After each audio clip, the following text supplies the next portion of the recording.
May I welcome you to this special People's Scrutiny Committee meeting, where we are being asked to scrutinise two areas of the Council's operations, which are in front of us today. The one being the development of residential provision, which includes the accommodation and delivery mode for care, and the other being the strategic equality plan, which is running alongside the consultation period at this present time.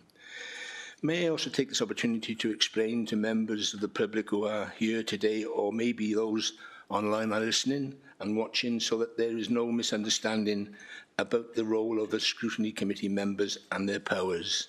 Scrutiny committees as such do not have the powers to make decisions, but purely offers its recommendations to the Cabinet to aid their decision-making going forward. May I also point out that these committee meetings, as scrutiny meetings, are non-political. So let's move on to the agenda in front of us this morning. May I first of all ask for any apologies for absence, please? We don't have any, Chair. And then declarations of interest. Are there any declarations of interest as far as members are concerned, please?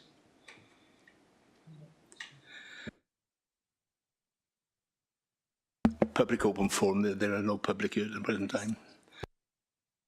So let's move on then into the meeting, and the first item on the agenda is the development of residential provision, accommodation and delivery model of care. Thank you for the Cabinet member to join us this morning, and also the officer. Would you like to just open up with your report, please, whether that's going to be the Cabinet member or the officer? Yeah, no, thank you, Chair, and thank you, Committee. For us in social care, this is an important paper that we're bringing to you, and we very much value your input into this. What we're presenting here is a paper which is looking at how we are developing children's residential placements for children who are looked after in our county, as well as 16+ supported accommodation as well, how we're dealing with that. And this is part of our ambition in terms of looking forward through our corporate and community plan, and our overall vision for social care is that we want to improve the opportunities, to improve the support that we give to children and young people who are looked after or care experienced. And in particular, making sure that we can provide them with suitable placements that are within our county. And I'm going to hand over to Jane Rogers, the Chief Officer for Social Care, in a minute to introduce a bit more of the detail of the report. But one of the challenges that we face at the moment is that the opportunities, the sufficiency of placements is weak at the moment, part of the market for children's placements. So it does mean that there is a danger and often a risk that children have to be placed outside of the county, away from the areas that they know, that they're familiar with, away from extended family and friends. And that's not in the best interest of the child. So what we're really trying to do here is to make sure that we can provide the options, the opportunities for residential placements, where residential placements are needed within our county, where we can support them. Clearly, residential placements are in terms of the sequencing of options is nearing towards the end. Obviously, we spend an awful lot of our resources supporting families so that they're able to look after children, and children don't need to be looked after, be taken into care, and also looking at kinship carers, and then our own in-house foster carers as our first options. But often there is a case where those are either not available, or where the needs of the child are so complex where those are not appropriate. So this is the type of where we're looking at residential placements, how we can provide those in the best way. And the report that we're bringing forward, as I said, just looking at those two areas, both children's residential placements, but also 16+ supported accommodation. But also looking in two elements to that is what is the actual accommodation, the building side of things, but also how is the and how we're going to provide that and how we're going to resource that, but also how those facilities are going to be managed, how we're going to manage the care for those children. So those are the elements that this report sets out. As I said, we value your input here. I'm going to hand over, though, in terms of the detail of the report, because there's a lot in here. I'm going to hand over to Jane Rogers, who's Chief Officer for Social Care. Thank you, Jane. Thank you very much, Councillor Chandler, and good morning, everybody. It's Jane Rogers, Chief Officer for Social Care and Health. And if I may, as Councillor Chandler has introduced some of the elements of the report, I just wanted to spend a few minutes going through some of the key issues. And I wanted to start by saying that in children's services, as I'm sure members are well aware, is that our first objective within children's services is for prevention. So wherever possible, we do try to ensure that we can support children living safely at home. But where that isn't possible, we do have children who come into care. And children can come into care at any age, 0 to 17 years. And they come into care for a variety of reasons. And when they do, it's our duty to ensure that there's a variety of placement options available in order to best meet their needs. And as Councillor Chandler described, our approach to that's always family first, where that's possible, if not within a fostering environment. But where those aren't available or where the children's needs are such that they are better suited to a residential placement, we also need to ensure that residential placements are available. There are particular challenges at the moment within our operating context that makes this ability to provide suitable placements challenging. We don't have enough placements right across the range of options. We don't have enough in-house fostering, we don't have enough foster placements in general, and we certainly don't have enough residential placements such that we have good options for children. And certainly often we do are forced in a way to place children further away from their homes and communities than we would wish. Some of that is a rise of national challenges, really, around uncertainty and instability within providers, not coming forward with sufficient residential placements. So this placement concerns the element of placements that is around residential provision. So we're not looking at the other elements in this paper. We're specifically focusing on residential.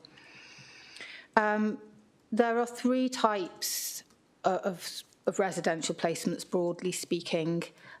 We want to develop placements around each of those areas. So we have residential establishments which are able to cater for children who are broadly in keeping with our range, with our general population of children who are looked after, but for one reason or another are better placed in a residential provision. But they can be placed alongside of other children. We normally look for placements with like 3 to 5 bed occupancy located within the localities with good links to local amenities and schools. There is another sort of residential placement which caters for children with therapeutic needs, often because they have complex disability or because of the experiences that they've had, which has led to complex from complex abuse, or they come to us with sort of trauma presentations, and often those placements need to be a little bit more isolated. They are often designed for either 1 or 2 children in mind, and the team is set up very specifically to meet an individual child's or children's needs. And then added alongside of those, we have supported accommodation placements which cater for children who are leaving care or 16 plus. They don't come under the same regulatory framework, so that they don't come under risk of regulations, but they are designed much more to to support that journey towards more independent living. So they still provide a supported environment, but they're not quite as providing that direct personal care and support that a younger child might need. And as it sets out in the paper, we want to develop placements across those three types. We've looked carefully at some of our data, both in terms of what we already have in place and the numbers of children who are coming through the system and who are already in the system, to determine how many of which sorts of placements we need, and that's set out within the report. We've looked at those numbers both as well in terms of where we want to be in terms of our sort of future makeup of placements.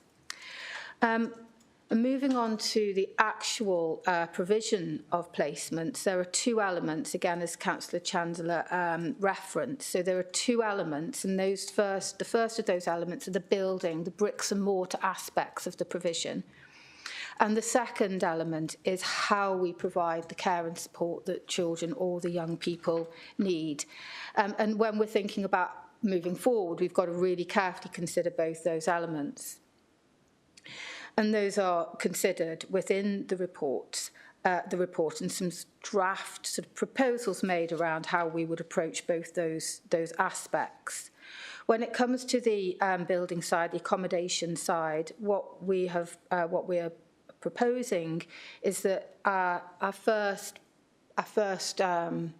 approach would be to look at whether there are any existing assets that we could repurpose that are already owned by the local authority, and where they become available, whether we can use them to repurpose to support this endeavour. And alongside of that, because it's highly unlikely that there won't be sufficient existing assets that we can repurpose, we'd be looking to acquire properties from the open market, again, to support our needs. When it comes to the care and support elements, we are proposing that we, in the longer term, have a mix between partnerships with not-for-profit organisations to provide the care and our own in-house residential provision. This would be quite a step forward for the local authority. We haven't had in-house residential care for many, many years, certainly way before my time. But we think that the point has come where we need to carefully consider that as a council, and our recommendation is that we've reached that time and that we do need to move forward in that way, the reasons of which are set out in the report. The one thing I would say, though, here is just to mention that from the care and support or the support that's required in supported accommodation, we would look to seek purely to provide that through commissioning and contracting arrangements with not-for-profit organisations. They are the experts in that particular field, and we're fairly confident that there would be organisations who would come forward to provide that for us, and we have some existing sort of models in place to give us that confidence. So, broadly speaking, from a sort of operational point of view, they are the key issues. And so we've designed our recommendations within what we hope to move forward to be a council report, and we've designed our recommendations to really enable us to move forward with the implementation at an operational level. We need a balance here, I suppose, between having the ability to act at an operational level, sometimes within quite tight timeframes for decisions, and at the same time ensuring that there is a good level of oversight and scrutiny around any decisions that might have any long-term implications for the council.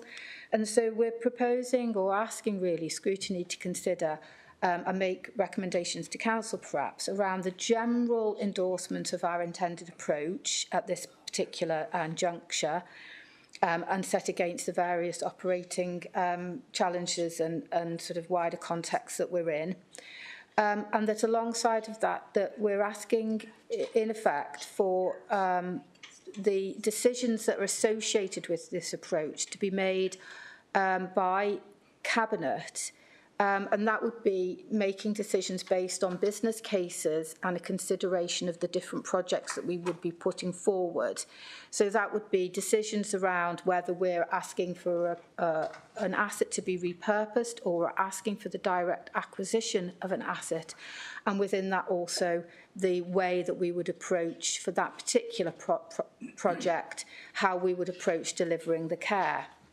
But specifically, you will note at one of the recommendations specifically we'll be asking for council to consider agreeing borrowing headroom of up to £3 million that would support our endeavours to buy properties from the open market if that was required of us, or for the repurposing costs. And again, that headroom would only be drawn upon through a business case and a decision made by Cabinet. So that is hopefully a brief overview of the issues within the report that's set out, and a touch upon the recommendations that we're seeking, hope to be seeking from council later this month. So happy to, unless Pete wanted to come in, happy to open to questions. Thank you, Jane. First of all, can I welcome Peter Davis to the meeting? Thanks for joining us. Really appreciated. First hand up this morning is Councillor Edwards, please. Thank you, Chair, and thank you, Councillor Chandler and Jane, for talking us through the report there, which has answered a few of my questions. I have a few more. Firstly, the plan for bespoke residential children's home only equates to about 6 placements in total, 4 existing with 2 further required.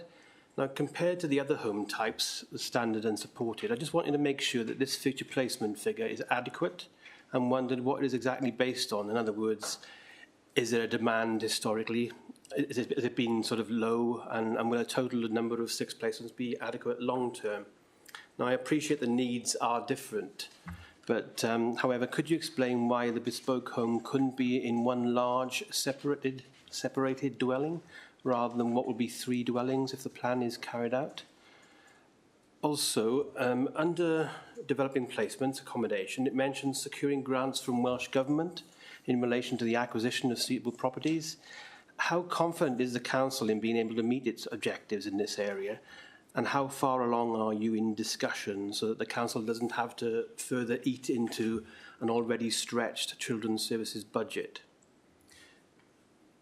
My third one is, say, over the last 1 or 2 years, how many of Monmouthshire's young people have been looked after by other local authorities and vice versa? And in these cases, is there a distribution of support, financial or otherwise, between local authorities? And can you give us a little bit more information on that? Thank you. Thank you, Councillor Edwards. Do you want to come back in, Jane? And I think for the going forward, it would be sort of maximum of 3 questions to answer at any one time. Would you be comfortable with that? Thank you, Chair. Thank you, Councillor Edwards. The first question, our call on bespoke placements is generally, I mean, it's very difficult to always say because you don't quite know what's coming over your doors, but generally speaking, our call on bespoke placements is very, very few children.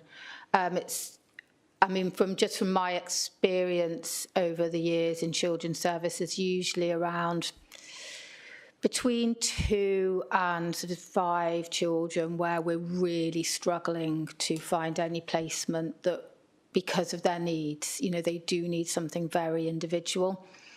And that's partly why, just going on to that second part of the question, is these children often require solo places with high levels of staffing ratio.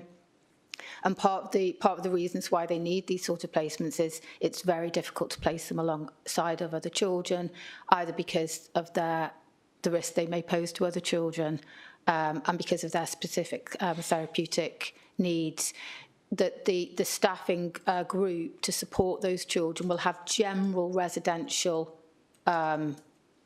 skills to support children who are in residential care, but the workforce that's required within more of a bespoke placement will have specific skills and a specific approach to an individual child rather than a group of children. So they really are very individually designed placements. We've got 2 children in those sort of placements now, but they are placements that can accommodate another child in each. So we feel that the 3 dwellings are sufficient to meet our needs, and you don't want to get into the position where you've over provisioned at that level of placement, because they are quite unique. The second question regards the ongoing dialogue that we're having in terms of our ability to secure grants from Welsh Government. The first placement that we stood up, going a little back in time, we did secure a grant for that, which significantly impacted on the need for us to draw on headroom. We're confident again that our first project, at least, we will have the support of Welsh Government. There's quite through a grant. There's quite a strong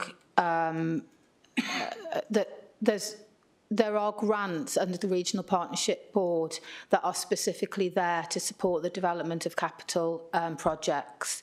Of course, it's a bit of a competition, not just between local authorities, but between different areas of need, but provision for complex children is one of their priority areas. So, we can't guarantee it, but the projects that we've put forward so far have been successful.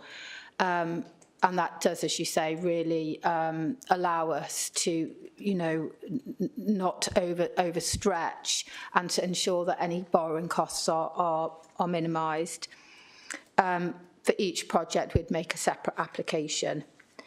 And the third question was the degree to which we are able to interchange with other local authority placements.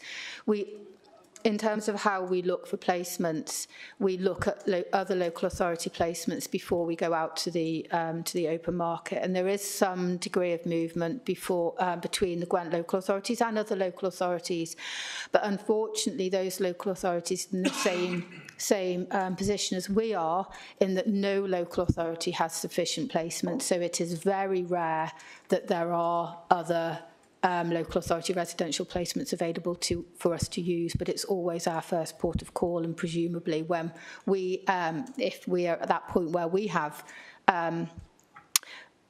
more placements, they would be looking to us as well to ensure that exchange is there, and there is a mechanism of how we charge each other. That's all in place.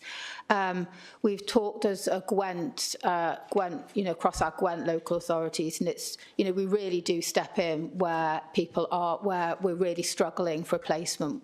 We do work as a sort of partnership to ensure that where exchanges can happen, or when placements can be made across local authority, we really do that. But it's just very small numbers. Thank you, Jane. Are you comfortable with that, Councillor Edwards? Yes, thank you, Chair. Thank you.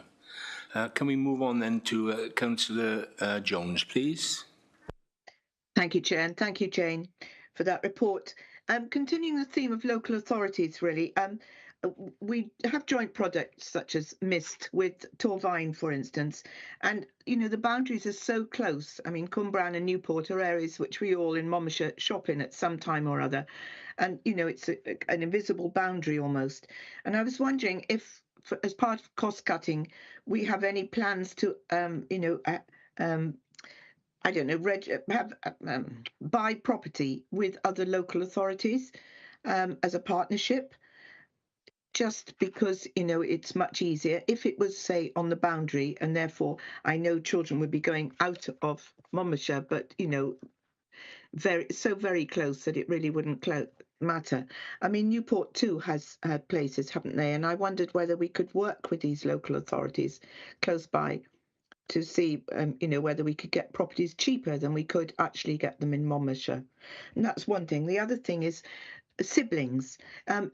What concerns me about siblings, because we have been known to have a whole raft of siblings together who need accommodation or need help of some sort and support. And I was wondering, where there's a 3-bedroom property, for instance, for 3 young people, could that be made a property for, could that be used for 4 people if 2 are siblings and shared a bedroom? Is that allowed? Thereby would reduce numbers considerably. I mean, it happens, we all have to share, or most of us have had to share at some time with a sibling, whether we liked it or not. So I just wondered whether that would help the situation. Thanks, Jane. Thank you, Councillor Jones. Jane, would you want to answer that, please? Yes, thank you, Councillor Jones. We have one shared regional project, Windmill Farm. It does present some challenges because you're back into a sort of negotiating who gets which placements. But the idea of purchasing outside of the local authority, if it was right on the border, I can't see any particular issues with that, but it's not something that we've actively looked at. It's less straightforward than you might imagine actually finding a home that would be suitable, or a property that would be suitable to repurpose. So when we do locate those, our neighbouring local authorities probably wouldn't be massively happy for us to purchase in their area, but I don't think it's beyond question. So something we would definitely bear in mind. The question of siblings certainly share rooms in a fostering environment. The regulatory provision within RISCA, it's not something that you're able to do within a residential environment. But that's not to say that we're not looking at some small sibling groups that will potentially need residential provision. We would certainly be open to placing them together. It's all about the matching and the individual needs of the children and how they will work, how they might manage together within a residential setting. But yeah, they're good points, Councillor Jones. Thank you, Jane. Thank you. Thank you. Are you okay with that, Councillor Yes. Jones? Thank you, Chair. Thank you. Yes. Can I then ask Councillor Broomfield, please? Thank you, Chair. And thank you, Jane and Councillor Chandler, for this report. I think this is a really, really positive report in terms of future-proofing the council in this area. I just wonder if this will be coming back to committee if it's approved by Cabinet with, assets that you're going to look to repurpose, if we'll be looking at those at a later date, and the same for any purchases as well. Thank you. Thank you, Councillor Broomfield. Do Peter want to answer that question, or?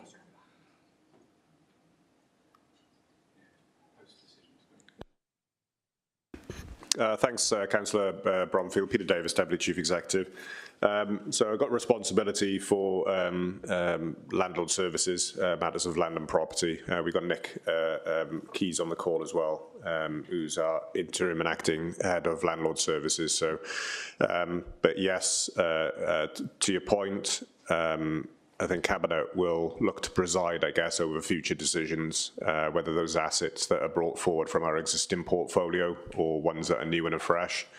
I think the governance and, to your point, the scrutiny process around that is really important, because the robustness and strength of business cases that need to sit behind that is really important, and it needs to be demonstrating value for money in the sense of what it's looking to achieve. And obviously, with the market dynamic that obviously Jane and Councillor Chandler have talked to, it's not necessarily we're looking at this as a savings exercise, but I guess to a degree it is a means by which we can actually cost avoid, rather than be susceptible to the market, and I guess the pricing that ordinarily would require us to pay. So I think it's it's a sensible way forward. But to your question, yes, there will need to be a line of sight by both scrutiny and then through for decision making via cabinet. Thank you. Does that answer your question, Councillor? Yeah, brilliant. Thank you. Thanks, Peter. Can I just add to that, just for pure clarification, is, I think, correct me if I'm wrong, Peter, but I think what we're proposing in here is that if council approves the borrowing headroom, is that the business cases for individual decisions will go to cabinet, but because of the timescales, it won't necessarily come to scrutiny before the decisions are made. So we'll be using scrutiny for post-decision scrutiny on those individual business cases. Yeah. I'll just come in behind Councillor Chandler, and I think Councillor Chandler makes a valid point. Nick might want to come in as well, just sort of comment, I guess, from a sort of an operational perspective in terms of looking to to achieve what we're trying to do here. There'll be circumstances here where we're looking to acquire, and expediency is important in terms of obviously securing our interest in any particular property that's identified. I guess to the extent that there are assets that become available within our wider portfolio, and if the tempo of decision making can allow it, I think we would look ordinarily to try and get pre-decision scrutiny. But to the extent, to Councillor Chandler's point, that that's not rightly achievable, then clearly we would bring that back in front of scrutiny at the appropriate point. Nick, I don't know whether you want to comment, I guess, just from an operational perspective.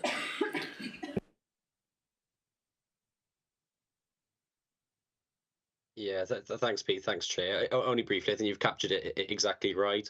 Contextually, we'll appreciate that when we're looking at acquisitions, it's obviously critical that we have an ability to move through these things at speed and adjust to market demand. And we have to accept in those circumstances that doesn't obviously remove the need for a business case. As Councillor Chandler's rightly framed, it still will go to Cabinet for a final decision on that particular purchase. But we have to obviously appreciate that from a scrutiny there'll be that retrospective scrutiny then of matters such as clearly what we've paid for it, the level of investment, the work and time that's gone into it, and obviously trying to achieve the right outcomes. So that's very different obviously to existing assets that we occupy that will be known to members that perhaps can be repurposed.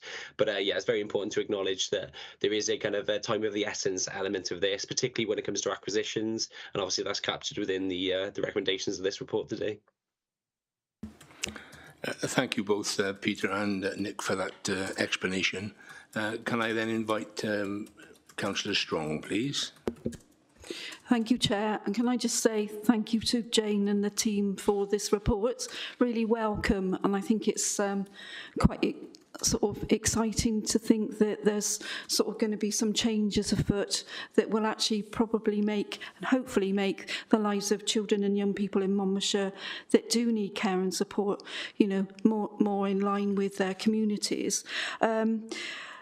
I've got a couple of sort of points that I've been sort of thinking about after reading this, which is, there's going to obviously be, and I read in the report that one of the advantages will by bringing the children and young people back in, closer to their communities, that will be less time for practitioners to be travelling up and down, sort of visiting and supporting those children. That's to be welcomed.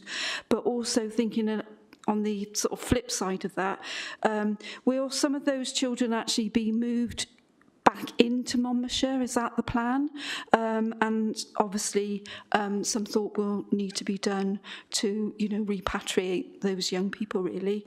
And the other question I had is, and it touches on Councillor Jones' sort of points about, what other local authorities are doing. How are we doing in relation to other local authorities? We're kind of all in the same boat that, we're looking to, change direction in a way. Are we on course, or have we got things that we can learn from our neighbours? So thank you. Thank you, Councillor Strong. Do you want to come back in on that, Jane, please? Thank you very much, Councillor Strong. We haven't got huge figures of, in Monmouthshire. So we do know each child and young person really well, as you would expect, and their allocated social worker has, in-depth knowledge of their needs and situations. So we wouldn't say generally we're trying to bring children back, but where it's in the best interests of a particular child to do so, who may not be in an ideal placement currently, we would certainly be looking very carefully in a very planned way to bring that child back. But, you know, our primary concern is, you know, when it comes to individual care planning, is the best interest of that individual child and ensuring their longer term outcomes are sort of maintained as well. And that just takes a lot of thought, a lot of, you know, sort of consultation, a lot of work with the child. You know, but there are some children, because they're placed away from home, you know, longer term their relationships are fragmented. They'll more than likely need to return to Monmouthshire when they leave care. That can leave children in a real cliff edge situation. So, you know, we're over our whole population really looking and planning to see, you know, where everybody needs to be and making sure that they are in the right place. So, yeah, it's a really, really good question. And then how are we doing in relation to the other local authorities? You know, bang in the middle, Newport and Cardiff, you know, were the size of their authorities.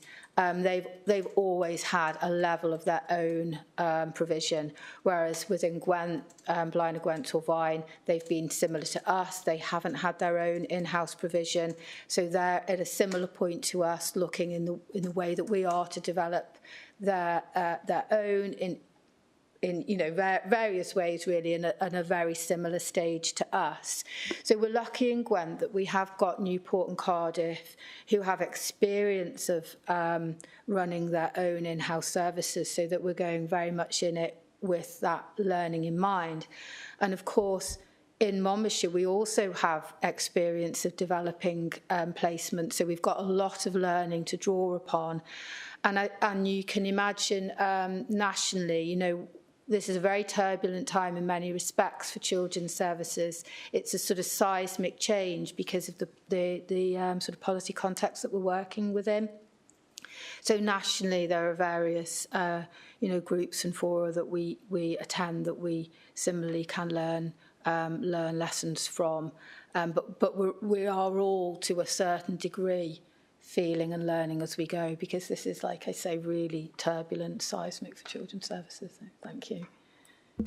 Thank you, Jane. Is that okay, Councillor? Thank you, great. Can I then call Councillor Riley, please? Oh, thank you for that report, and thank you, Chair. I just want a couple of brief questions, really, some of which you have already sort of touched on. But I wanted to go back to Councillor Edwards' point about numbers. And I appreciate that, as you've said, the figures are currently low, but in my experience, if you build, they will come. And by that, I mean, wherever there is provision, numbers tend to increase. So I also wanted to know whether, in looking for properties, whether it's buying new or repurposing, whether you would be looking for sort of in-town type locations, or these properties tend to be in very rural locations. So I was just wondering if there was a preference for that. I also wondered if you consulted with either those young people who are in residential provision or ex-care leavers of Monmouthshire who have been in residential position, and what the outcomes for that would be, or have or would be if you were to do that. Can I just ask one very quick other one, that if we were to have a vacancy in a property, would you be likely to rent that vacancy out to other neighbouring local authorities? Thank you. Thank you, Councillor Riley. Would you come back again, Jane, please? Thank you, Councillor Riley. Really good questions. So the location of properties, depending on the type of provision, the sort of more standard residential children's homes, we do, you know, they should really be close to amenities so that people feel, you know, really integrated in their communities and have access to youth services, schools, and, you know, easy access to build independence as well. Particularly for our 16+ supported accommodation, it's really important that that with where those accommodations are located, they can travel independently, they can have independent access to jobs college and training options. It would be no use having that somewhere where every time a young person wanted to go out, they'd be dependent on staff. It would go against the whole ethos of what we were trying to do through that particular provision. Whereas, maybe some of the more bespoke placements that we've talked about, you do need an option to be able to place a young person in more of a rural location. It really just depends on the need. So, rule of thumb, the only one placement type that we would look to, potentially look at more rural location would be those bespoke placements. The consultation, we do have a really good ongoing consultation with care experienced children through our corporate parenting panel, and they've been consistently telling us that there isn't sufficient 16 plus supported accommodation within the county, and that such that there needs to be located close to amenities and allowing independence to be developed when they're there. And when it comes down to individual children who are looked after, I mean, again, we wouldn't do anything in terms of moving or planning for those children without really, talking to them at length and in depth around what they need.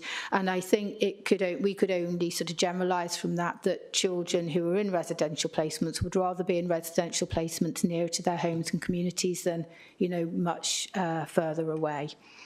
And in terms of the final point, which you raised around voids, which is a really important consideration when you're developing a residential home, because there will always and inevitably be voids. And it's a careful balance, I think, between absolutely, like one of the other questions, offering that out to other local authorities. And obviously, we talk all the time to our other local authorities within Gwent, so we sort of sometimes know children who are needing a placement, and making sure that you have available placements for when you need them to. And we do try within Gwent to work really cooperatively. So if somebody's got a placement that's available and somebody's desperate for a placement, as long as the matching is okay, we sort of use each other's placements. But you have got to have a sort of in mind who have we got coming up in the system that actually might need that placement. So it is a bit of a balancing act. But yes, neither do you want long-term voids, because that just sort of undermines the financial sustainability of a provision. So yeah, it's a good question, Councillor Riley. Thank you. Thank you.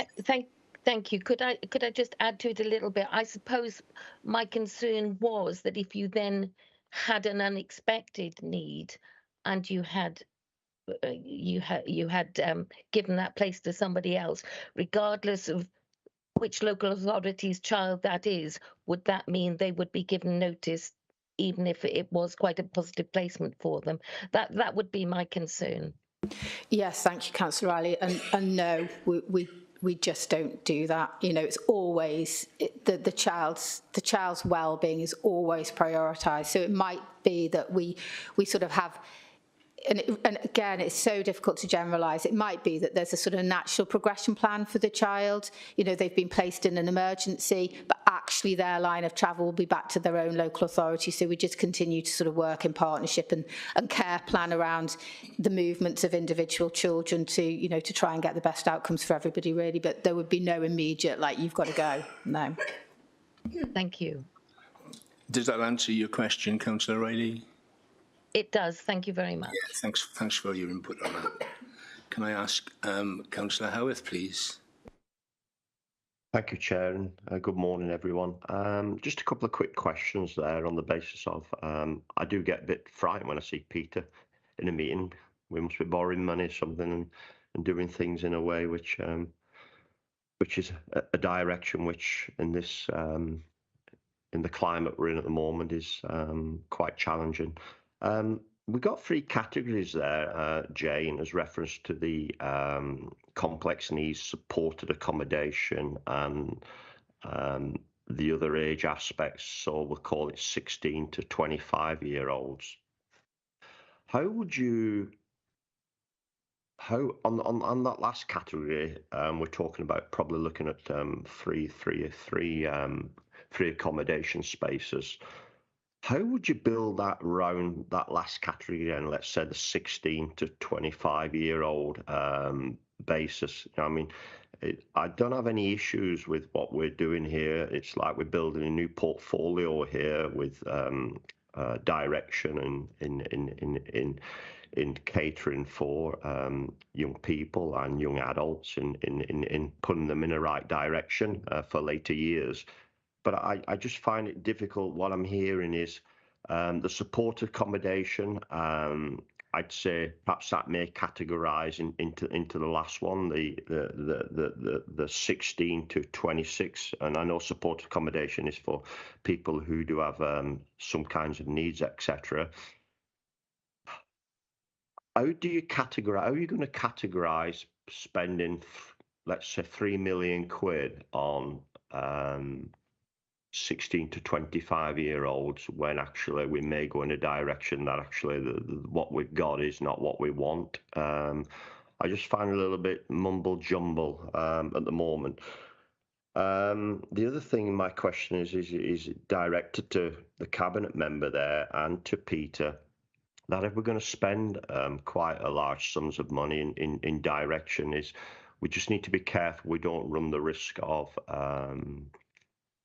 if members are uneasy about things, is calling. So I would urge everything that we are going to do in purchase of assets, etc., and everything within the policy of the document, that we try and run it through scrutiny as best we can, Chairman. I think that's important as well for members to have an insight of everything what is going on, or most is what's going on, because with the challenging years we've got coming ahead as well, I think it's important as well making sure that we as a council have an insight of large sums, etc., and assets disposable, what's available to us as well, an asset register, let's say. And I'll give you an example. We have a property in Gilwan, which is owned by the Welsh Government, which has not been sold yet. Quite a nice place, to be honest with you, which, to be honest with you, would be ideal for something like this. May not tick all the boxes, but there are opportunities out there. But I think to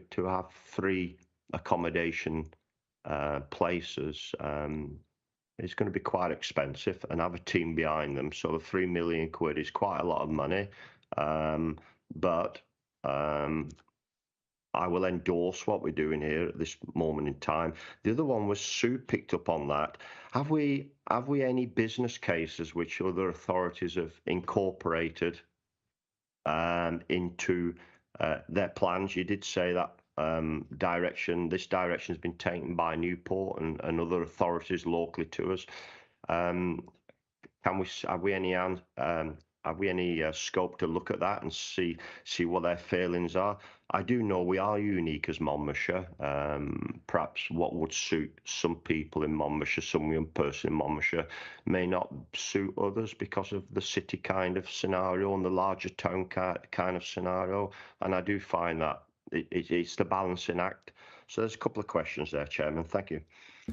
Thank you, Councillor Howarth. Yes, I would agree wholeheartedly with you with spending money in that region. So it would be interesting to come back with how we're going to control that and manage it. Can I leave that to either the cabinet member or the officer or Peter, please?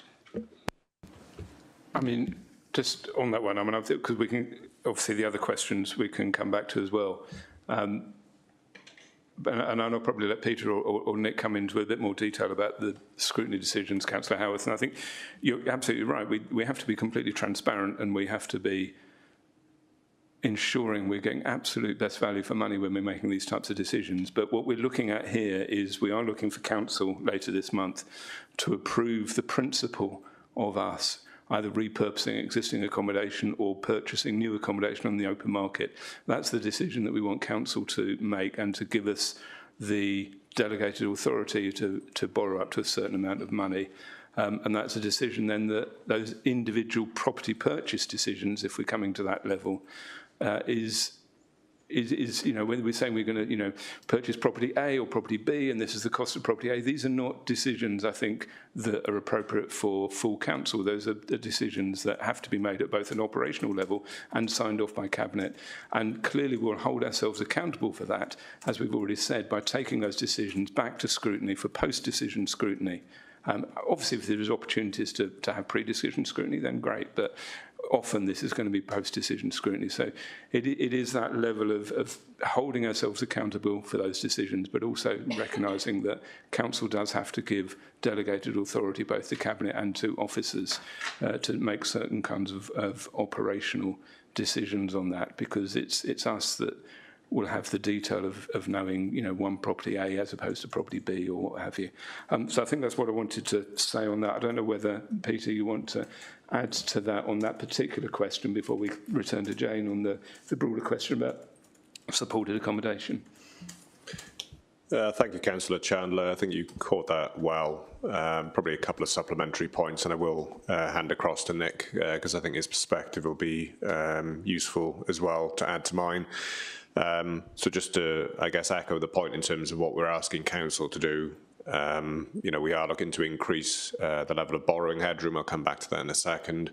And I think if I was going to describe, I guess, the essence of, therefore, and beyond that, what is going in front of council is, in effect, to agree the framework of governance and decision-making that envelopes how we're looking to move forward.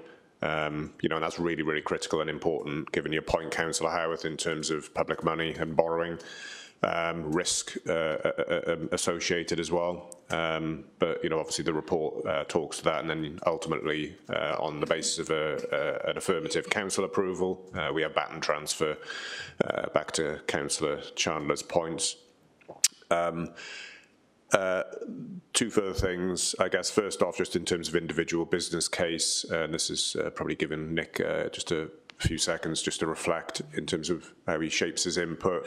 But any individual business case, so whilst every asset repurposing, acquisition or otherwise will be dealt with on a case-by-case basis, it clearly sits within the natural wider context of what's been talked to by both Jane and Councillor Chandler, and as is the case with any asset, and again, either being repurposed or acquired, and cognizant of the fact that we've just approved through Council a revised and updated asset management strategy.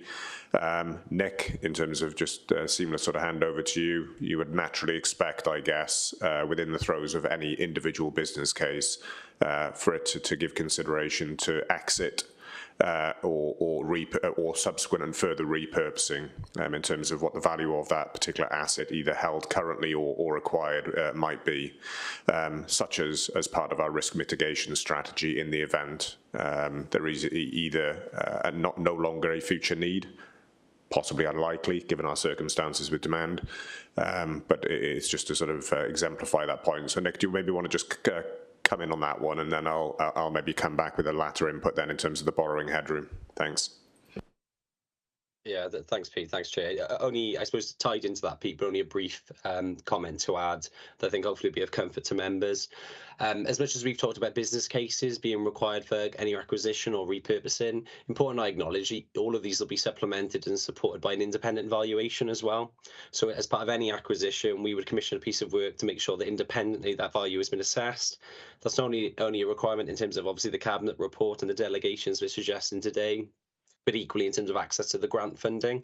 So it would be a requirement of Welsh Government, actually, that they can equally see that an appropriate value has been paid, that it's reflective of, as Peter said, perhaps alternative use, etc. And you'll appreciate, obviously, I suppose, that the distinction we're trying to discuss here is not so much a debate of a kind of the merits of a 4-bed property on one street in Abergavenny versus a different street in Abergavenny. It's more the kind of basic principle of trying to identify properties that meet the requirements as is outlined in this strategy, and as Councillor Howarth has spoke to already in terms of some of the challenges of that, and equally supported by us as property professionals then in terms of it being not only suitable to be repurposed to meet that need, but obviously to be acquired at a value that's appropriate as well. And again, as I said, supplemented and supported by not only various layers of due diligence, but equally the independent valuation, which I suppose is the strongest justification we have of paying what is appropriate in the market that we know and understand in Monmouthshire. So yeah, hopefully that's helpful as a kind of an additional layer of requirement that absolutely will go through and be part of the business cases that we look to bring in front of Cabinet. Thanks, Nick. I guess just sort of finally, just to talk to the borrowing headroom. So just to sort of confirm, I think what's captured in the report anyway, but Council previously approved a level of borrowing headroom of £2 million, to which we drew a small amount. And again, it was only a small amount, again, because of the successes of the work to bid into ICF Capital, I think, at the time, to allow a purchase of a property called Woodview. That's that was a positive at the time. We still clearly hold a level of that borrowing headroom. The report obviously looks to extend that to £3 million. There's nothing reckless in that. I think to talk to the earlier points around, these business cases will be assessed, and in terms of value for money decisions, I guess, that otherwise, if we did not acquire, we'd probably be paying more through the market. That's a sensible sort of cost avoidance measure in terms of entertaining borrowing and achieving, I guess, a different but better outcome, not just for the child, but in terms of our use of money. The £3 million has been assessed, going back to almost Councillor Edwards' original point in terms of his question around, what's our likelihood of success, I guess, in terms of looking to vie for money. We've got strong relationships, as you'd naturally expect. We've been successful in previous bids. Positive discussions ongoing at the moment in terms of further and future ones. And clearly the RPB and Welsh Government are keen to sort of support not just us but other local authorities in sort of some of that market shaping. So, the assessment of the £3 million has been carefully judged on the basis of likelihood of success of funding, I guess, to the extent of the current demands that are and expected demands that are likely to sort of fall upon children's services at the minute, where there's an inadequacy of supply. And it's giving enough headroom, but with all the fail-safe mechanisms that we've talked to here in terms of the governance and decision-making process around individual business cases. What I don't want is to have to go into council every 6 months to request additional borrowing headroom. That's not good use of chamber time. I think the case being made here that Councillor Chandler's talked to is a clear one. And the circumstances are not going to change soon. So this is a direction of travel we need to take, and we need to give the flexibility and freedom in the delegations here to be able to move forward at speed.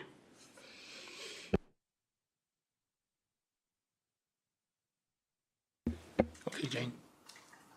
Yeah, Councillor Howarth, you raised a question around the 16+ supported accommodation and the note, I suppose, that it's 16 to 24, 25-year-olds who might be accessing that accommodation, which potentially raises issues around, whether you can accommodate, because it's quite people between the ages of 16 and 24, 25 go through a lot of changes as they develop into early adulthood. We have a duty under the Care Leavers legislation, Social Services Wellbeing Act, in actual fact, to provide young people up to the age of 25 who are leaving care with the appropriate accommodation that meets their needs. So actually, when we're talking about 16, 17-year-olds up to 24, 25-year-olds who are leaving care, often their needs are quite aligned in terms of their experiences, the level of support that they might need to go on to, live independently. Overlaid with that, you do have young people who are presenting as homeless. We have a duty to them who are 16 and 17-year-old homeless. under sort of children's legislation, and then that shifts to a more general homelessness provision. Now, sometimes the two groups, you can match between the two groups. At other times, it's more tricky to do that. I mean, our supported accommodation that we're seeking to set up is a children's service provision. It's not a general homelessness provision, and it's specifically catered in the first instance to young people who are leaving care, who have care experience. If we can then also accommodate, and again, we'd always look at matching young people who are homeless or come from that sort of homeless background, then that's fine, but the matching will need to be there. They'll need to be, we'll need to make sure that we can provide them with the right level of support, and that it doesn't disrupt, what we're trying to achieve with our care leavers. So I think that's our sort of priority population group in respect of developing these provisions. There are other sort of groups within that. So we know from experience that we have a number of unaccompanied asylum-seeking young people, 16, 17-year-olds, and, their needs are particular in terms of their cultural needs, and sometimes, whilst it's very possible to place them with other young people, there are other groups that might need, to make sure that they are placed alongside other unaccompanied asylum-seeking young people too. So it's sort of nuanced. These are provisions that we'll be moving forward with specific children and young people in mind at times. We know when we say it's 20 placements, we know those young people that we're already thinking about, and it's that sort of provision that we'd be looking to set up. I don't know if that quite answers your question, but... Sorry, Chair. Yeah, that's great. I was just trying to build a picture here. Really, we're going to invest and set up a new team and drive and take it forward, which is great. I was just looking at where we were on the age brackets, and I know it's complex, and I know it's challenging, and I know it's the direction. What happens on a daily basis can change. It was just where we were looking at the age brackets, really, because we have three buildings purposely built or purposely purchased and kitted out, etc. It was the age aspects, because you're not going to put a 22-year-old with a 10-year-old, perhaps. There are brackets and limitations. So it was just trying to look at what we're going to build here, because people will ask the question. They're going to ask the questions like what we're doing here. I just see there's something, and where we do it as well. I think it's an important thing. I think that's really important, that actually where we house these individuals, these young people or young adults, integrating them into the community as well. It's really important. We had a place in Chepstow, the big house there, and the picture for me here is making sure we get this right, and the direction I think is positive, but it's making sure we get it right for long term. Thank you, Chairman. Thank you, Councillor Howison. Really appreciate you giving this a lot of thought and trying to imagine it, because I think we've spent time doing that too. And just to come in on one small point, just the cut-off between 16 plus and under 16. So under 16s, with absolutely no exception, you're under risk of regulations, and you can't place a child under 16 with, an older age group. When you come into 16, 17-year-olds, they are able to live in supported accommodation, which can be alongside some older people as well, but it really depends on the individual. Thank you, Jane. Before I bring you in, Councillor Brown, Councillor Riley, would you like to ask that question that you've put in the chat, please? Oh, thank you, Chair. I just wanted to, I believe that there is no requirement if you purchase a house that is residential use and it has, I think over 7 is classed as a children's home. Anything under 7 there would be no need for a change of use, would there, if I'm correct? So I just wondered if before that property was purchased, would there be discussion with the local councillor as to whether the appropriateness of where it was, which sort of takes me back to what I was asking earlier about where it might be. Does that make sense? Thank you, Councillor. Do you want to come back on that? Nick, would you come back on that, please? Yeah, thank you, Chair. Thanks, Councillor Riley, for the follow-up question. So I'll defer to planning colleagues, if you like, in terms of obviously where the consent would be needed. But I think the distinction is if it's a registered children's home, then it would require planning consent. And that was the example we've seen in the Woodview property, where whilst it was a residential use and for a small number of occupiers, it did require consent. So that would be the case. Irrespective of planning consent or not, yes, absolutely, we would look to engage with the board member about perhaps a specific property that's been identified. Like anything, you'll appreciate, I suppose, the commercial sensitivity at the point we're having that conversation, because clearly we'd be doing so in advance of completing on a potential acquisition. So there is a bit of sensitivity there we need to manage. But certainly, yeah, we would always actively try to engage early and often, and we'll look to do that in any properties here that we identify that might be suitable for acquisition. That's lovely. Thank you very much. Thank you, Nick. Very well explained. Thank you very much. Can I ask Councillor Brown then, please, for your question? Yes, thank you. I was interested in this because I had experience as a member in Cheshire East, where they had their own in-house residential care homes for children.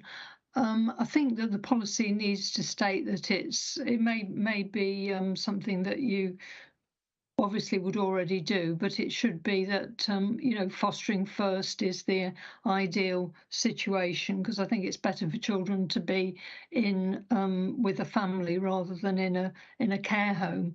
I think that the other thing is I'd like to know what type of residential care homes in terms of numbers. I think in Cheshire East they looked at about 4 or 5 properties, so that 4 or 5 bedroom properties, so that it was for children. I mean, 4 or 5 children, so that it was more like a home than a care home. And the same with the supported accommodation for 16 plus. I know at the moment there is one where there's 12 young people in Chepstow, but the plan itself is about borrowing for the purchase of residential homes and other accommodation, and that's the capital side of it. But I just wondered how much consideration had been given to the revenue side of it, because having experienced as can't remember what section it was, but I was a section whatever visitor for the local authority, and I used to go to these residential care homes, and there is actually quite a lot of ongoing expense, because the problem of voids was one of these, and often you go and the actual residential care home wasn't full, and they tended to say, oh, we're waiting for this suitable placement to go through and the matching and so forth, and they require the staff on a 24/7 basis, which can be quite a revenue commitment. And if you're going to get the buildings in-house, but you're not talking about in-house care, but obviously if you use outside contractors like residential social landlords and so forth, then there is a cost involved, and obviously these properties can have voids in them. In other words, they're not necessarily full. And, it does end up being, and when you think about ongoing costs, it's also, for example, when I went to the residential care homes, there was costs like, taxing the children to the school that they were already in, even though it was quite a long distance away. There was things like maintenance costs if a child was disturbed and smashed windows, and also educational psychology visits as well.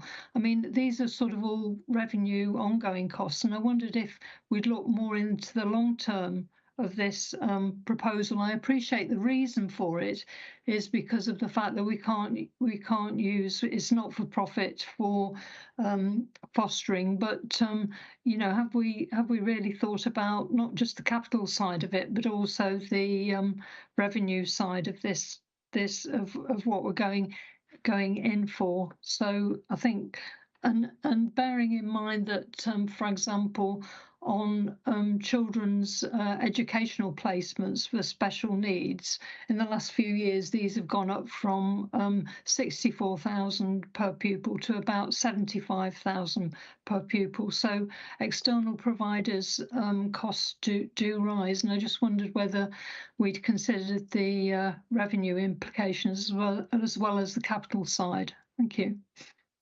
Thank you, Councillor Brown. Can I hand that to the Cabinet member or Jane? I mean, we in terms of the revenue costs, I would say yes, we very much have considered that, and in fact, it's in the paper in 8.6. I think there's a table that sets out that. But we do recognise, yes, you know, as Jane already mentioned, the challenge of voids. We wouldn't want long-term voids, but that doesn't mean to say that we wouldn't have voids at any point, because we do need to have that capacity and that transition and waiting through. But very much so that we think, because of the charges that are, you know, the costs for spot purchasing of placements in the for-profit sector are significantly high, this would result in actually some considerable cost savings if we were to go ahead with this and manage that. And that will vary according to whether we manage and provide the care ourselves, or whether we contract out to a non-for-profit provider to provide the care, and that we'll be making decisions on that separately. But I think that's the issue we're talking about there, and I think Jane is probably going to say it anyway, but I will say your first question about fostering first. I mean, it is all about the needs of the child, and ideally keeping a child with their family is our first instance, preventing them needing to go into care. If they do into care, the first thing that we'll be looking at are the suitable kinship carers in their extended family that will be able to look after them, before we look at fostering, in-house fostering, or independent fostering agencies if in-house fostering is not available. But it will depend on the needs of the child. Everything comes down to the needs of the child. Some have particular needs where that isn't always appropriate. But anyway, I'll hand over to Jane, because she can say this much more eloquently than I can, and probably also answer the questions around the other aspects that you're talking about. Thank you, Councillor Chandler and Councillor Brown, for your questions. No, absolutely fostering first if children do need to come into care, as Councillor Chandler has explained. In terms of the second question, the number of beds, you're absolutely right, Councillor Brown, that what we're looking for is a homely feel. You know, there's no sense of there being sort of a hostel or institutional feel for children who are in residential placement. So for those sort of very bespoke ones, it's 1 or 2 beds. For the more standard 4 beds, you know, you'd be looking for ideally 4-bed units. And for supported accommodations, it really depends on the model, but again, you probably wouldn't be wanting to look for much more than 5 or 6 beds. But you know, it really depends on the model. And of course, you know, some of our existing provision that we use for care leavers is us trying to sort of mould into existing provision, whereas what we're trying to do here is sort of create what we ideally feel that we need. And the revenue costs, yes, really important consideration. Huge workforce costs to providing residential care. Slightly less so for supported accommodation, which you know is really quite a different model, but huge costs associated with residential care. We currently, you know, pay revenue costs on a spot purchase basis. From our calculations, we've looked at, you know, potential opportunities to cost avoid or cost save if we either go into a partnership with a sort of an organisation to provide the care into a whole provision, or through providing our own in-house residential service. And, you know, even aside from, you know, can you make a cost saving against that, you can at least say that you're more in control of the costs rather than entirely reliant on what an external provider wants to charge you. And of course, we would build in the revenue cost considerations into any business case. And, you know, rule of thumb, we never model on 100% occupancy. We always model in, you know, an agreed level of void that you would carry. Thank you, Jane. Are you comfortable with that, Councillor Brown? Yeah, thank you. Yeah, I think it might be worth looking at other authorities to see what their void levels are, because I think there is a possibility of underestimating the voids when you're looking at this. And I also wondered whether you would have your own section, I've forgotten what section it is, inspections, because I can remember when I went along to an independent provider, they had their own independent inspector, and they didn't like me going in as a member, but I did find that there was a child there that I was concerned about, so I just wondered whether there would be that extra independence that was put in, because I think it was very useful, even though the independent inspector didn't particularly like it. Thank you. Thank you very much. The way that the regulations work under RISCA is that the local authority would be obliged to have a responsible individual that would be responsible for the overall quality assurance of the provision, and would there's a sort of whole set of regulations around what that person needs to do, and of course then would be subject to inspection through CIW. And I think we'd be very open to developing the use of independent visitors in our own provisions, and certainly to have sort of involvement from corporate parenting and you know, our cabinet member and so forth, to provide that sort of additional level of very outside sort of independent view. Thank you. Thank you, Jane. Okay, thank you very much. I see no more hands up. Is there any more questions from within the members that you wish to discuss this morning? Otherwise, thank you very much for all your questions. Very, very informative. Can I now ask Hazel to do a summing up, please? Yeah, because this topic, we've asked some really good questions this morning. We thought it was worth just highlighting a few of those for the purposes of a summary. So we've talked about the sufficiency and suitability of bespoke placements and how adequate and flexible they would be. We've talked about the likelihood of securing Welsh Government grants and the exchange of placements with other local authorities. Members asked questions around the possibility of joint projects with neighbouring authorities, and also talked about learning from other councils. Questions were asked around the issue of sibling room sharing. Also, the impact of bringing children and young people back to their communities. Many members asked questions about property type, location. We also asked how consultation had been held with young people. And there were also questions about the types and numbers of placements needed, the revenue implications and the acquisition of repurposing properties, and also we talked about the borrowing of headroom and the governance and transparency around the purchase of assets. From the top table, we're sensing that the committee endorses this proposal. Can members please give a nod to indicate that? And also we raised the opportunity for post-decision scrutiny. So if you could just agree whether that is a fair summary of the issues that you've highlighted today, we can prepare that as a response for the Cabinet member. Thanks. Thank you. So can I thank the Cabinet member and the officers for attending this morning. Would we like a 2-minute comfort break, or do you want to go straight into the next? Okay. Can we have a comfort break? Is that okay? Because it's nearly 11:25, and there are other meetings on the agenda for Cabinet members and officers. Can I just make it 5 minutes, please? Yeah. Thank you.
Okay, thank you very much for coming back to the second unit on our plan today. That's the Strategic Equality Plan.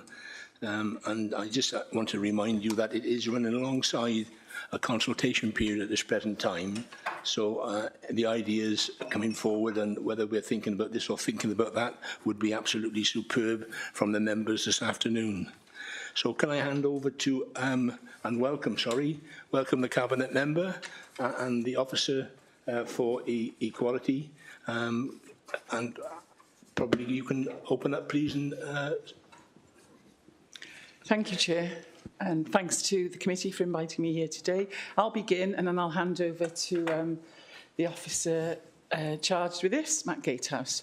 So as you know, addressing inequality is one of our top priorities. First and foremost, it's essential to recognise that tackling inequality is not merely an aspiration, it's a legal obligation.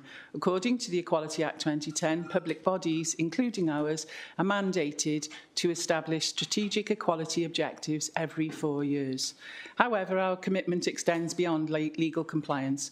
We've structured this plan not only to fulfil our legal obligations, but also to effectively support those facing socio-economic disadvantages. In line with the socio-economic duty placed on public bodies in Wales, our plan reflects a genuine dedication to improving the lives of our residents in Monmouthshire. Currently, our strategic equality plan covers the period from 2020 to 2024. Last year, we presented a progress report to the Performance and Overview Scrutiny, a practice we'll continue later this year. Looking ahead, we're formulating a new plan for the period 2024 to 2028, scheduled for discussion at Council on February the 29th, just before the statutory deadline of April the 2nd for finalising objectives. The development of this plan has involved much deliberation, including sessions at informal cabinet, and of course your input here is invaluable. The plan is currently out to public consultation. You will hopefully have seen it on all platforms. The feedback received from the public, combined with any recommendations from this committee, will play a crucial role in shaping the final version of the document that I'll present to Council later this month. For a detailed understanding of our proposed objectives, please refer to paragraph 3.6 of the report. Each objective has then been outlined, covering why it matters, the evidence supporting it, the specific characteristics and the factors it addresses, and the proposed actions to be undertaken. Inequality is a pervasive issue that permeates every part of our work. While our plan cannot encompass every nuance of the work that we do, it is focused on addressing the needs of groups with protected characteristics as defined by the Equality Act. Since our last plan, the Welsh Government has introduced several national action plans, such as the Anti-Racist Wales Action Plan. There are links to all the action plans at the end of this document, by the way. These have been acknowledged in our community and corporate plan, and we intend to incorporate them into our strategic equality plan. We'll also ensure that we assess all the future policy decisions taken by Council and Cabinet to ensure that they maximise the potential benefits for care-experienced young people too. Most importantly, though, this plan is not set in stone. We have the flexibility to revise objectives and actions over the next 4 years should the need arise to adapt our approach. This adaptive approach reflects our commitment to continuous improvement. Thank you for your engagement in this important matter. Hopefully, we can work towards a more inclusive and equitable future for the residents of Monmouthshire. I'm just going to hand over to Matt Gatehouse, Head of Policy, Performance and Scrutiny, who might want to add a few things. Thank you, Chair. Thank you, Cabinet Member. Yeah, thanks very much. I don't have a lot to add. I think the initial input from Councillor Sandal was very comprehensive. Just a couple of things to pick up on. Just to emphasise, when I sort of drafted the covering report, I used the term pre-decision scrutiny. Probably wasn't as clear as it needed to be, because what you don't have the final report before you. Actually, what you're undertaking is policy development scrutiny to help us shape this plan. As Councillor Sandals mentioned, this is going before full council, so all members at council have the opportunity to question, debate, input and vote on it. Obviously, we normally undertake pre-decision scrutiny where something's going to cabinet and all members don't have a voice. So we're very keen to get the feedback from the committee here today to help shape the final iteration of this document alongside anything we receive back from members of the public and different groups as part of the consultation. The other thing, just a sort of technical point, but just to stress. So there's guidance on how to produce strategic equality plans as well as the underpinning legislation. That guidance is produced and hosted by the Equality and Human Rights Commission. It does say that you should have an objective for each of the protected characteristics. But if you choose not to, and just to be clear, we haven't done it in that way, you say why you haven't done it in that way. And what you'll see set out in the document is that we've identified the different groups of protected characteristics affected by each of the objectives, because in line with the spirit and ways of working in the Wellbeing of Future Generations Act, we've tried to develop objectives that have a positive effect on many different groups. So rather than treating these in sort of silos or segments, we've identified actions that hopefully benefit different groups in our communities. And we've just sort of set that out. I think it's on sort of page 4 of the consultation document, which is what we have to do if we decide not to set individual objectives. The other bit, just to sort of draw your attention to, you'll see that each of the sections is laid out in a consistent way, and that's sort of referred to in the cover report with why this matters to us and the evidence. So that evidence is a mix of quantitative and qualitative information, and also a mix of local evidence, but where local evidence isn't available, but studies have been carried out at a Wales level or sometimes a UK level, we've included that information instead. But we do recognise sometimes there'll be issues that present nationally that we might not have intelligence or insight on locally. And that's also particularly where it's so useful putting this before scrutiny committee, because with your own insight, both as ward members and councillors of representatives of your community, you may have awareness to issues that we haven't identified in the evidence, and that's the benefit for us of doing sort of scrutiny at this earlier stage, to give us the opportunity to learn from those insights. So Chair, nothing more from me, and with your permission, happy to pass back to you and receive any questions. Thank you, Matt, very much. Obviously, members, I don't see any hands raised up at this moment in time. Councillor Howarth, thank you. Yes, thank you, Chair. I'll get my hand up then. I believe, officers, that we're going through quite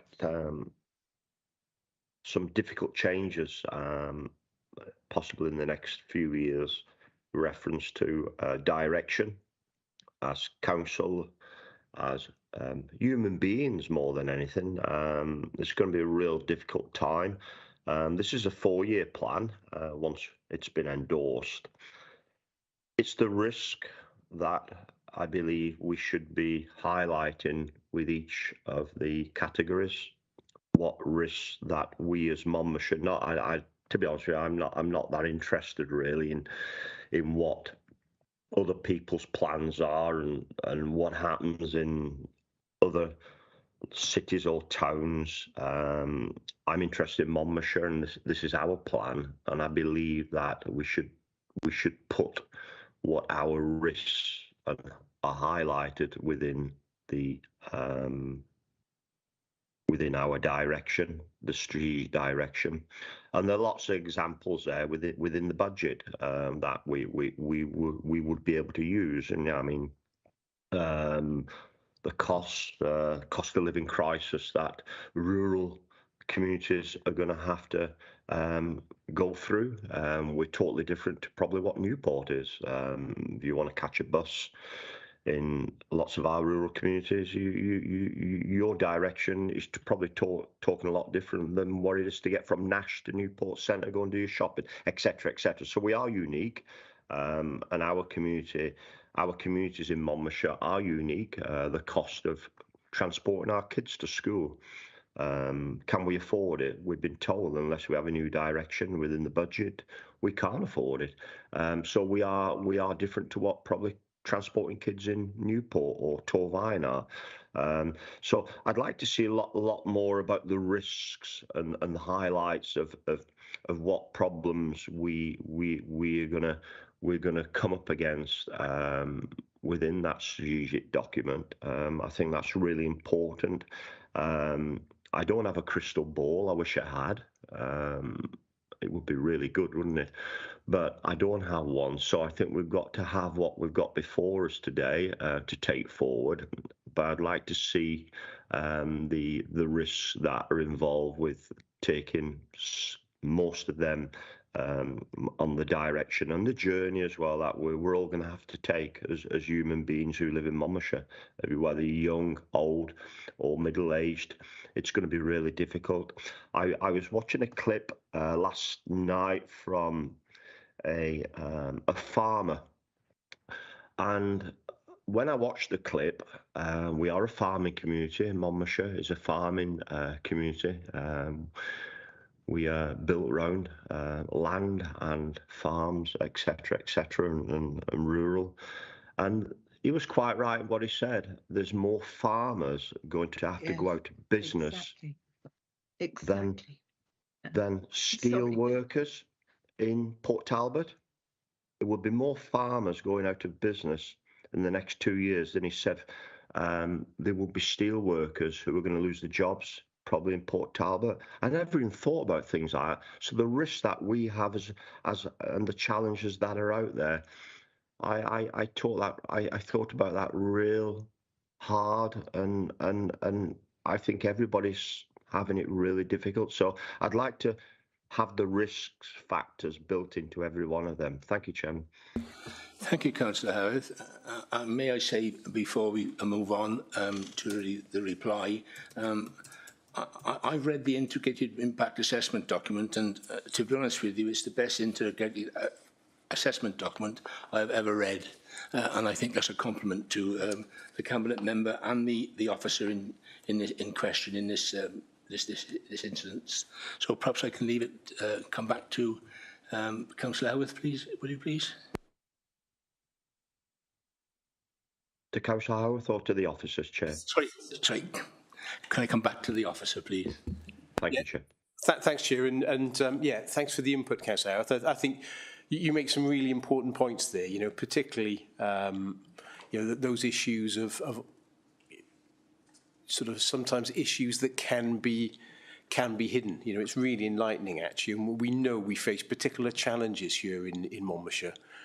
We're not, we share some challenges, but we're not like any other place. You know, we are Monmouthshire. We are unique. Our communities have their own challenges and unique characteristics, and it is that diversity that makes it what it is. What we've attempted to do here, sort of in the evidence, is set out some of those challenges. But I think possibly we can make some adjustments to better reflect those risks in the evidence around this. What I would say as well, Councillor Howarth, is this is not the sole place where those risks to our delivery are captured. We have a strategic whole authority risk register, which is available to scrutiny committees, and the process of production of which is overseen by the Governance and an Audit Committee. And we look there at capturing the risks to our key policies and the direction set by Cabinet and Council. So we'll capture a lot more detail there. The one thing we sort of have to be mindful of when drafting this plan as well is it has a legal grounding in the Strategic Equality Act and Public Sector Equality Duty. And obviously equality runs through absolutely everything. And the danger is we could almost end up writing about everything in this document. So we have to be sort of mindful of keeping it tight around both those protected characteristics and I think then the socio-economic duty, which probably does talk quite needs to talk, let me make assumptions, needs to talk to the points that Councillor Howarth has made around your issues of sort of farming and rural poverty, because those are the issues that affect our community, and we need to be mindful of everything we do, the effects it has on those people that may be affected by issues such as poverty and low income. So, yeah, I think those were really sort of helpful inputs in terms of helping us develop this. Thank you, Matt. Are you comfortable with that, Councillor Howarth? Yes, thank you, Chair. Super. Thank you. Can I call upon Councillor Broomfield then, please? Thank you, Chair, and thank you, Councillor Sandals and Matt, for bringing this report. When I was reading this, I was writing, numerous questions down, but the overall question that I really have, or feeling that I have, is that it's a bit premature to be endorsing this report until the budget is set, because a lot of the points that I was reading in, the objectives and the how you're going to tackle some of the points raised, I found very contradictory to the budget, and I'm just wondering what effect the budget when it's set could have on this and points that are being made within the report. So I think for me, I probably feel more comfortable looking at this equality plan after the budget has been set, and when we know exactly, how it's going to affect some of the things, like a point being in the report under objective 1, it says about poverty proof in schools and realising that every pound makes a difference to families. Yet, in the budget, we've got breakfast club increase in charges and things like that. So I just wonder if we should be looking at this after the budget is set. Sorry to ramble on. That was just my feelings. Thank you. Thank you, Councillor Brumfield. Do you want to answer that, Matt? Yes, thanks very much, Councillor Bromfield. Again, really important point. There's no sort of perfect way of doing this. We often talk in policy terms. The ideal thing is you set your policy first, and then your spending priorities follow that, because it's your policy and the direction set by council that should influence the budget. Obviously, in this instance, this is scheduled on the same council meeting as the budget, because we have this slightly difficult situation where there's a legal deadline for council to approve this in line with the Act. What I would say is, we've had a look at the actions in here, and there's nothing in here which we're completely unable to do within the constraints of the budget which is being set. But of course, what we are able to do is to keep this under continuous review. And actually, as councillors, if in 6, 7 months' time, 18 months' time, you say, actually, in light of the budget and how that's affected how we're spending money and resourcing our services, we think we need to revisit this. There's nothing saying you have to wait 4 years to do so. So we can certainly come back to it. And the other thing, as Councillor Sandals mentioned in her input, is she sort of brings forward, along with myself, an annual monitoring report of this. So that's to Scrutiny. So again, that's another opportunity for councillors to say, actually, maybe we're not making as much traction on this, for example, as we realised. What are the reasons behind that? Is it budget? Is it something else? And you could make a recommendation through then that you'd like to see some revisions to it based on what you receive at that time. Thank you very much, Matt. Can we go on to, sorry, Faye, was that? No, that's really helpful. Thank you. I'm glad that we'll have further opportunity should we need to. That's brilliant. Thank you very much. Put my mind at ease. Yes, thank you very much. Can we move on to Councillor Jones then, please? Thank you, Chair. I haven't really got anything to say except to endorse what Councillor Howarth had said and also Councillor Broomfield.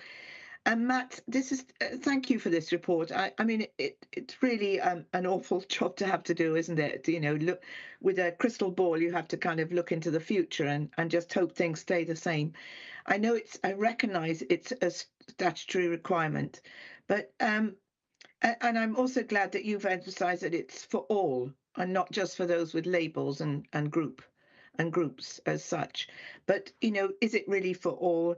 I think it's very important that we realise that the equality is for everyone in Monmouth. I'm just going to talk about Monmouthshire now, but for every resident in Monmouthshire, you know, it doesn't depend on what they're called or where they live or how much they earn. Everybody has problems of some sort or another at present, and I think that we have got to recognise that. Rural poverty is not always obvious. You know, people are looked at, they've got land, oh, they must be rich. That is absolute rubbish. We in the rural wards recognise that we have real problems. Some families have real problems. And, you know, that I'd like all members to recognise this as well, that especially those who don't live in rural areas. So can we have some recognition of this? Perhaps, you know, it's almost a dream list, isn't it? Those objectives, fantastic objectives, but, you know, COVID and the cost of living crisis has taught us that times can be very difficult and times can change very quickly. So I just think perhaps we could have some kind of thought more on the rural problems, but also perhaps identify and be more cautious in some areas. It's just an overview, that was all. But on the whole, thank you for this. I realise it has to be done, and you know we've got to have aspirations. So thank you.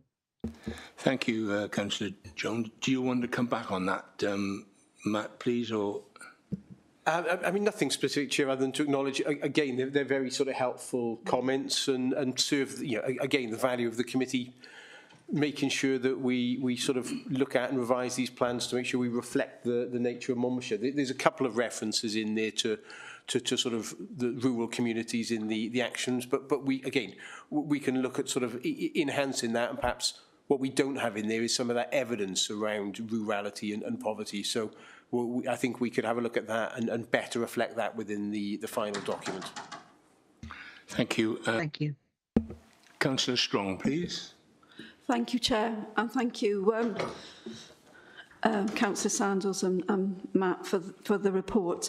I'm really glad that you actually explained the layout of the report, because on first sort of reading of it, I get that the EHRC protected characteristics, and it was actually trying to work out how the report related to those specific groups.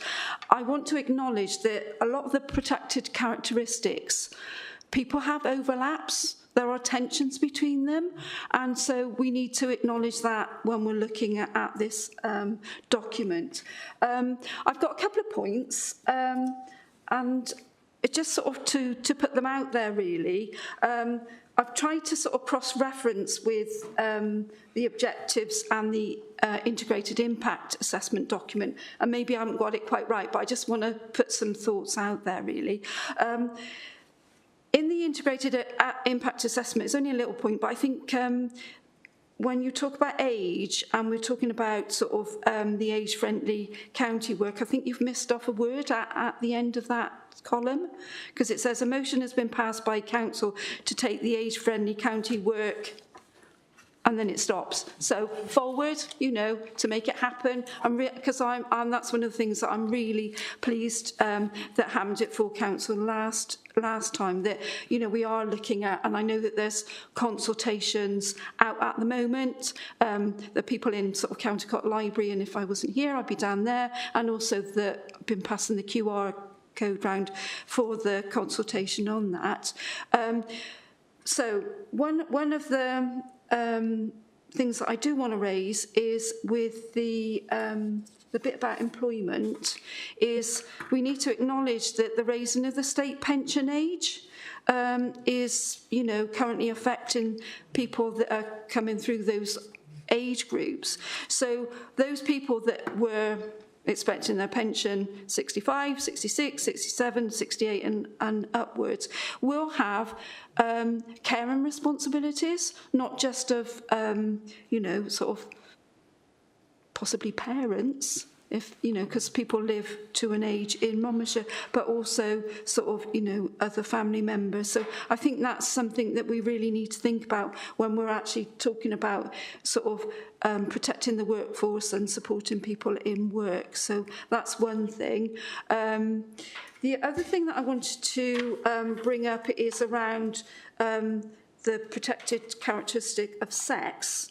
Although in one of the bits you mentioned, and I think it's to do with, I can't find it now, but it's about working with partners to reduce sort of the thing about sort of sexual violence and sexual sort of towards women and how we're going to do that. But that, I think that needs to be sort of, you know, really flagged up in it. I think it's in number 3, because it's not just about a women's issue, it's actually about how we work with boys and young men, and some of the work done by Men at Work is really interesting, working with boys and young men about being safe and being safe to be around, and that ought to be sort of pushed out to schools as well. We've had a report recently about sexual harassment and in schools, which was really concerning. We need to think about how we support women in the workplace around the menopause, and actually how we ensure that single-sex spaces are maintained for the safety of women and young girls in our county. I think there was another point, but I can't find it at the moment. But that's a few of the things I wanted to raise. Thank you. Thank you, Councillor Strong. Would you want to come back on that, please? Either. Yeah, thanks for that, Councillor Strong. That was really impressive because, yeah, we picked up 2 things from there. Certainly, we can reference state pension age and the changes. That's really important and has affected lots of us WASPy women who didn't realise, I'm sure. Yeah, so that's really good. And also about the menopause as well. Perhaps there's something we can do around that. You mentioned at the beginning about intersectionality, and we've also, you know, that is referenced in there. And it's right, there are many groups that fall into many of the categories there, and that's certainly picked up in the document. We'll sort out the typo, yeah, if we've missed out a word there. And also, can I just praise Councillor Strong as well for her work in pushing the 50-plus engagement document engagement survey that's out there at the moment. She's been going around with her QR codes as well, okay, and getting people. And I know we were at a meeting recently with Councillor Stevens as well, and we're getting lots of people to screenshot this QR code because lots of us, not all of us, but have got friends or maybe over 50, okay, and it's really important that we get those people to fill in and let us know what their opinions are on our strategy to become an age-friendly Monmouthshire. So I think it's picked up on your votes, but thank you for that, Councillor Strong. Thank you. Councillor Powell, please. Thank you, Chairman, and thank you, both of you, for a wonderful presentation. It brings so many things to light that we don't really think about at the time. But I just want to pick up on something with Penny and Simon about farming. I know I shouldn't really get personal, but my eldest daughter's farming. She farms just under 100 acres. You think, oh, she's doing all right. She doesn't make enough money to pay tax. Now, think about that. She doesn't make enough money to pay tax on that size farm, and she works her socks off. You see, there's a lot of people in that situation. And people saying, oh, yes, they're farming, they're all right, they've got the, you know, and that's one thing. But we've got this, you know, you've got this sort of image, you think of, oh, the poor are in little terraced houses and all that sort of thing. There are poor people everywhere. And images don't always, you know, don't always come over. But I'm very pleased about talking about the equalities because I think we only heard on the radio yesterday about this young doctor, I don't know if you heard it, lady doctor who's been almost giving up her profession because she's been picked on by other people. And I think, and not in a nice way, I think people seem to have lost respect. And I think that's one thing we've got to bring back. And I mean, it's to try and get people treated in a proper way and equal. And the same with the pension. Again, she every time they move the pension, she gets older, forget the pension, they move the pension age again. But, you know, there's a lot of people who slip through the net because it's not obvious that they're in need for some other reason. And I think that as soon as we can get people, I think respect is a great thing. If you can get respect, it'll help a lot of the equalities. And but I want to thank you very much for your presentation anyway. Thank you. Thank you, Councillor Powell. Can I ask if there's any more questions from members, please? Okay, may I ask Councillor Brown then, please, to present your question? Yes, thank you, Chair. Yeah, I think I was very pleased that the plan at the start mentioned the 9 protected characteristics, but I was a bit concerned that throughout the document that idea seemed to be lost somewhat. So, for example, on the evidence of inequality page, it talks about the importance of intersectionality, but then it doesn't mention the protected characteristics, the legal 9 things. It says gender, race, ethnicity, sexual orientation, gender identity, etc. But that's not what the public sector duty entails. It entails sex and gender reassignment. And I think it's important that we make sure that throughout the document we use the correct terms, because this is a public sector equality duty that does have correct terms in it. I think the other thing I was looking at was give every child the best start in life. And I think Councillor Strong talked about the fact that there are tensions and conflicts on occasion between the protected characteristics. And I think the idea of equality in some senses tends on occasions to be lost. It's about, you know, treating people equally regardless of whatever their protected characteristics are. I was a little bit concerned about under giving child the best start, it said provide an LGBTQ plus inclusive education through the relationship and sexuality education section of the curriculum for Wales. And I wondered about this because of the fact that that's already within the RSC education documents anyway, but also that teaching needs to be in this area critical, objective and pluralistic, and that's what the case law says on it, and that's the way it's supposed to be taught. And I mean, obviously 93% of people in Wales identify as heterosexual, so I think that needs to be considered. But also in terms of conflicts on the relationship and sexuality education, obviously, you know, there are religious views on this particular subject, including obviously everybody was aware of what's happened in relation to Muslims in Birmingham, for example, but also it relates to our gypsy and traveller community, because apparently some of the I heard when we were talking, I think, to Travelling Ahead, that actually in terms of the children getting the best start in life, because their culture is such that male and females are supposed to be educated separately on this. This is actually causing a problem within the gypsy and traveller community. So I think that this aspect needs to take account of both religion and culture in relation to this particular aspect. I think the other thing was, I think under build inclusive communities, it said celebrate diversity and hold awareness events. I mean, I think that really we need to treat all people equally, you know, so that everybody in our county is valued.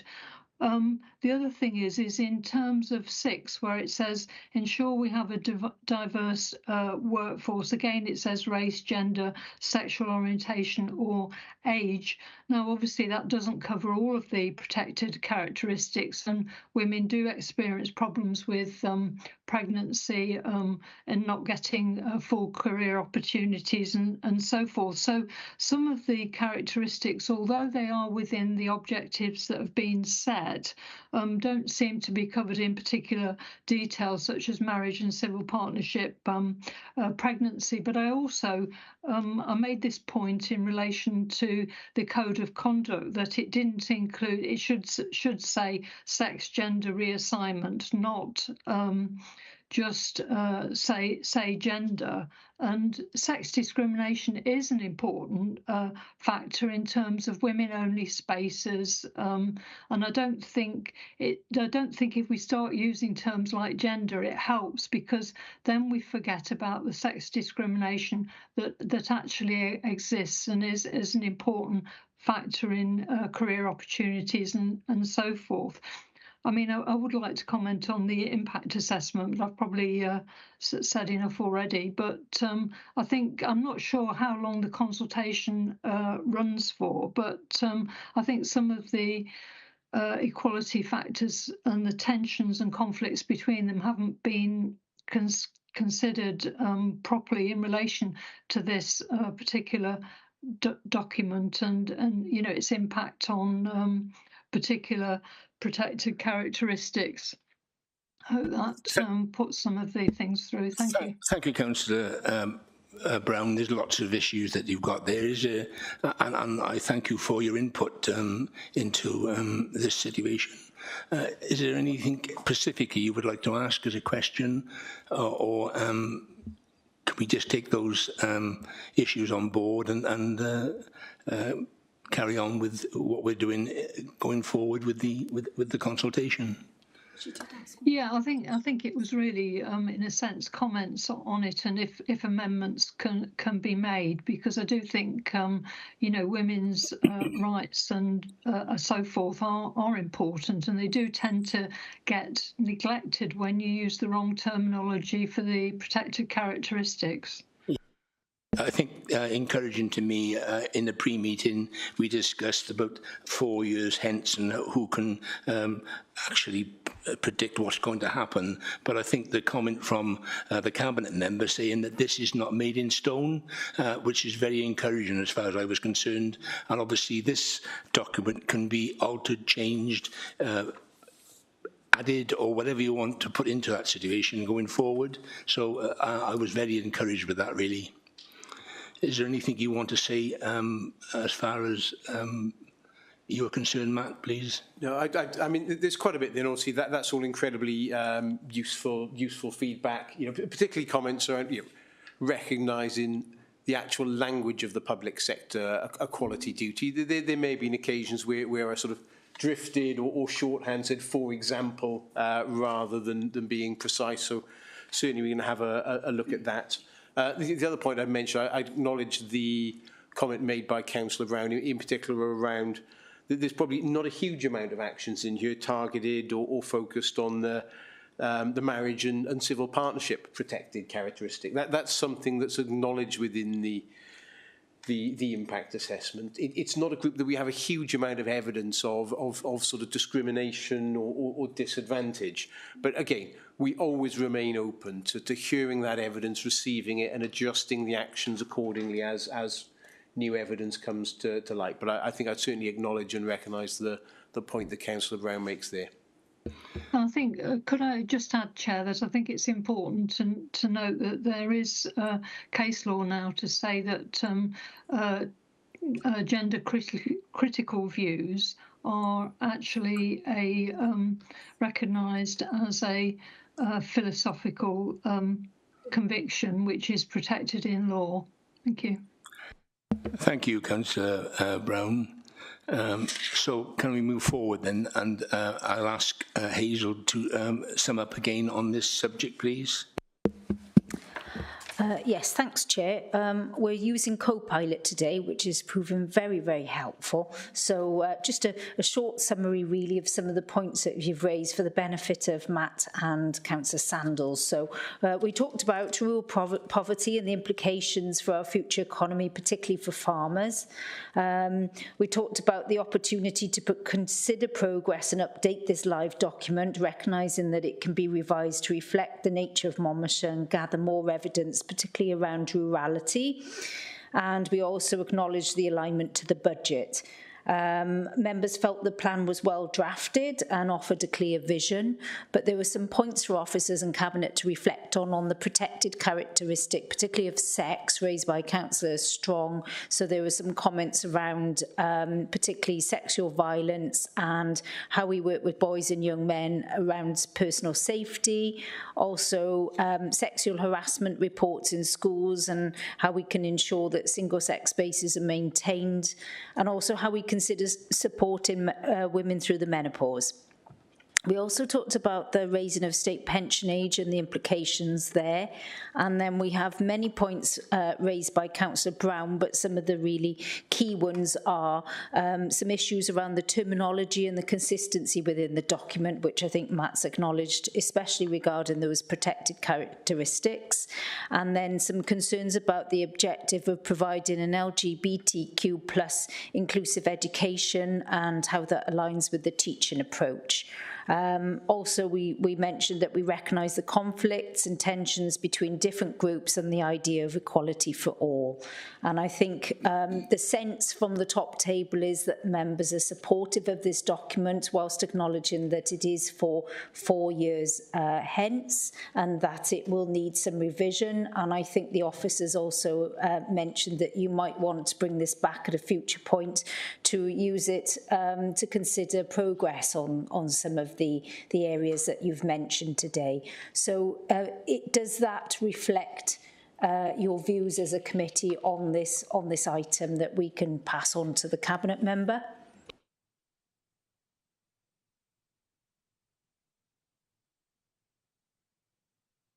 Sorry, sorry, Councillor Brown, do you want to come back? Yeah, sorry, in terms of teaching approach, I think it's important to say that teaching should be critical, objective and pluralistic, and that religion and culture needs to be taken into account. Thank you. Thank you, Councillor Brown. And Councillor Howarth, I think you want to come back in, please? No, Chair, that was just to agree on Hazel's proposal and taking it forward. All right, thank you. Thank you, Councillor. So, may I say a big thank you for the Cabinet members who've joined and the officers and very well put forward, and thank them for their work diligently going forward, especially with the latest strategy equality plan. Are there any other questions from the members before I close the meeting? We've got to go through the minutes. Do we have to do the minutes from last week? What I would like to say is the next meeting for the People's Scrutiny is the 5th of March. Okay, thank you very much, and have a good rest of the day, please. Thank you. Thank you, Chair. Thank you. Thank you.